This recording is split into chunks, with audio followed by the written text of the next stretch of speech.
Joining us now is OjyOkpe with stories trending around the world. Hello, Jinx. Good morning, the Thank General. God it's Friday. Good morning, the General. Yes, yes. No, in this profession, I'm a general. For a whole week now, that's your new name, your new title. The General. No, I'm a general. No, I've been here. Yes, I've been here for a long time. I actually enjoyed that interview. Thoroughly enjoyed it. I usually don't watch because I'm preparing for my show, but that was epic. Really, well done, you all. Really. Good morning, Ayo. I'm not disputing it now, Rufai. Abi, General Rufai, high five. Anybody. We play too much. Well, all right. Well, good morning to you, viewers. Let's begin what's trending. Nigeria's Vice President, Kashim Shettima, aired his views on Thursday about the ongoing prosecution of high-profile corruption cases by the Economic and Financial Crimes Commission, stating that it shows that the administration of President Bola Ahmed Tinubu is fighting corruption without interference or favoritism. Shettima made the comments during a roundtable organized by the publishers of 21st Century Chronicle in Abuja. The Vice President also praised the administration's efforts in removing petrol subsidy, adding that it was the biggest elephant in the room before President Bola Ahmed Tinubu came on board, and that the federal government won't be blaming Buhari for the challenges it has encountered after taking over. And before we took charge, the biggest elephant in the room was the question of the fuel subsidy removal. It was an albatross round the neck of the nation 20 to 30 years. We understood why our predecessor made the decision to remove the subsidy, but there was no sufficient budget for it in the fiscal year. But you and I are in a position to understand how such miscalculations have played out in other countries. It's an economic death sentence. I truly wish there was a shortcut to our promised land, but the only shortcut available is to restart not by offering placebos to the nation, which I guarantee will motivate both the present and the future generation.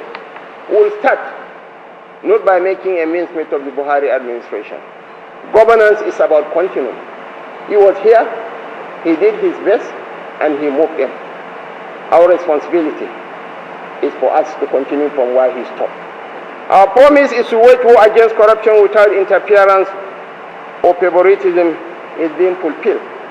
The ongoing high-profile cases indicate a new era of accountability. The administration's revenue drive is on track to deliver outstanding results with the continued digitization of revenue collection in all ministries, departments, and agencies. A month after the withdrawal of the fuel subsidy. All right, Ayo, I believe you dealt with this a little bit earlier on the show, but also wanted to just, allude to the fact that we had discussed this when President Bola Ahmed Tinubu attended the World Economic Forum, where he talked about, the removal of petrol subsidy. And obviously a lot of Nigerians are saying, is it really true that subsidy is really gone? But also he addressed the corruption case and the fight against, corruption, which I thought was really fair because, as we know, the Kogi State governor, who is an APC member, is facing corruption charges. But let me take some reactions from Nigerians before you speak, Ayo. This person wrote, Tinubu, I make difficult decisions. Fuel subsidy is gone. Shettima, Buhari did not get budget for fuel subsidy in 2023 budget, aka Buhari removed fuel subsidy. IMF, Tinubu paying more in subsidy now.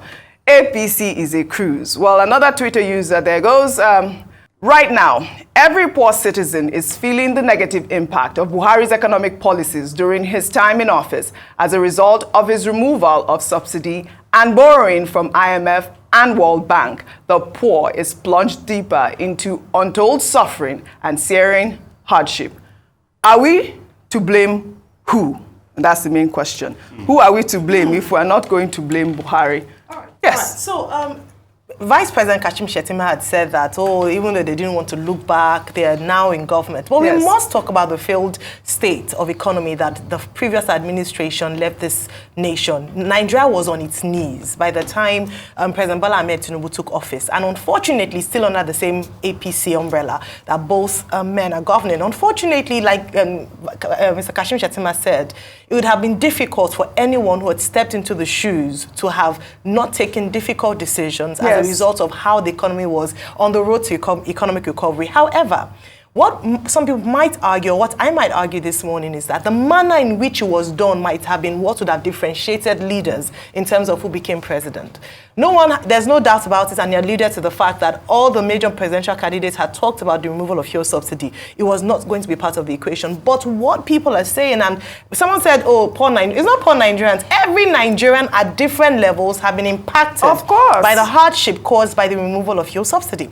Some of the things that President Bola Ahmed Tinubu had announced in terms of a cushion for the removal of fuel subsidy and the attendant hardship, most of them, Oji, have not been fulfilled. So the poor have gone poorer.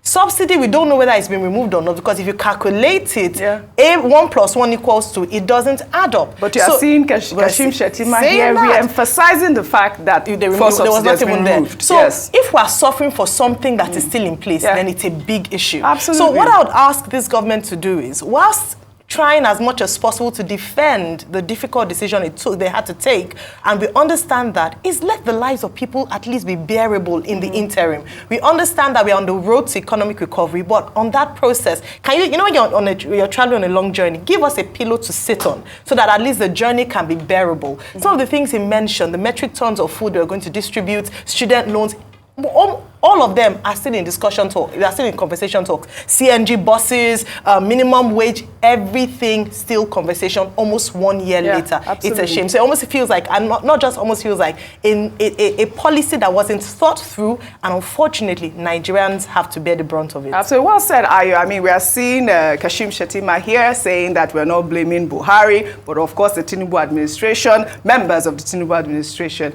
including Nuhu Ribadu, has blamed the past administration, saying that, you know, we've inherited a bankrupt economy. But Rufai, earlier you guys also took a story. You know, the police had apprehended the people that were behind the Kaduna train attack, and we must commend the police for that as well. But there's a bigger issue, which leads me to my next story.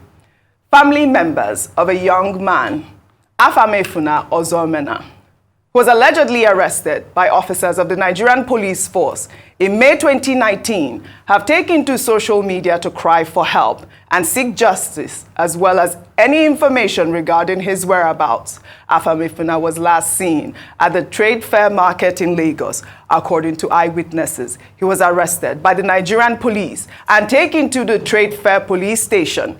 Afamefuna brother was said to have tried to bail his brother out, but was told at the trade fair police station that Afamefuna was not there, even though his name was said to have been boldly written in their register. A letter by Afamefuna family lawyers detailed how the search for Afamefuna became futile for 5 years, until April 13th, when an inmate who was released from Badagry prison in February revealed that he had spent time with Afamefuna at the prison. However, till date, the police have no official record of Afamefuna. The lawyers and family members are asking the Nigerian police to provide details regarding Afamefuna whereabouts. Dr. Abati. Well, okay, just to talk about how this is about fundamental human rights. Right. And the state of the justice administration system in Nigeria. Wondering, I don't know what Afamefuna Ozomena was arrested for. Wandering is not an offense. If you are in Nigeria, you have the freedom of movement. You can walk about anyhow. But you have many people who get arrested for something as irrelevant as wandering. Police can just pick you up and they take you into their custody. And you become an awaiting trial person, and you may not be charged. So this is the kind of criminality that we find on the part of the police. Section 35 of the Nigerian Constitution is very clear. If you get arrested for anything whatsoever, Afamefuna may have been arrested for, it should be charged within 48 hours, 72 hours, at a court that is nearest to the place of detention. And then we are being told that somebody was detained for 5 years. That's absolute criminality on the part of the arresting body, the police in this case. That's absolute violation of the laws of the Federal Republic of Nigeria. But the more tragic part of this story is that Afamefuna OA, his story is a story of all Nigerians. And that's the point I'm trying to make here. To the extent that, look, anybody can be a victim like that. Absolutely. Our detention centers, they don't keep records. Our prisons don't have proper data. So you live in a country that is an open prison. You should just pray that you don't get picked up by the police. 5 years, and then people are, he has suddenly become a disappearing object. Yeah. Somebody said we saw him in prison. Another person said, we don't know where he is. These are issues also. Serious issues. About fundamental human rights that the Tinubu administration will need to look into. Right. Ozoemena Afamefuna story is a story of the Nigerian. Absolutely. Whose rights are routinely violated, and this is the thing we keep saying about the impunity of the police, who should focus on their job, understand their job, rather than using their positions to be businessmen. Yes. Well, very well said, Dr. Abati, and thank you for highlighting that. And I thought it was important to highlight this story for a response by the Department of Police. Well, before we take our next story, we'd like to take time out to congratulate Princess Owowo on her recent achievement at the United Kingdom's Royal Military Academy, Sandhurst. On April 12th, Owowo graduated from the Royal Military Academy as the first ever Nigerian female officer.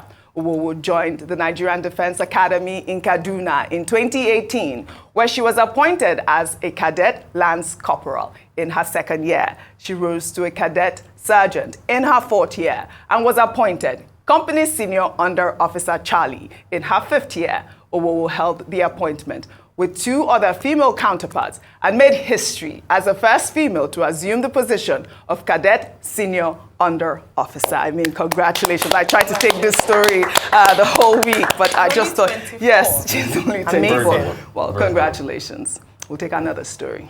According to the Daily Trust, some repentant Boko Haram insurgents on Tuesday night invaded a police station in Maiduguri in an attempt to set free their colleagues that were arrested over alleged drug offenses. The police public relations officer in Borno State, Kenneth Daso, however, confirmed that the assailants were repelled by officers on duty following an intelligence report that some drug peddlers and repentant Boko Haram insurgents were indulging in nefarious activities, adding that 8 persons were arrested with 476 grams of illicit substances. The ASP also stated that the repentant insurgents also attacked the Nigeria Immigration Service and NDLEA checkpoints at the Township Gate and burnt it down.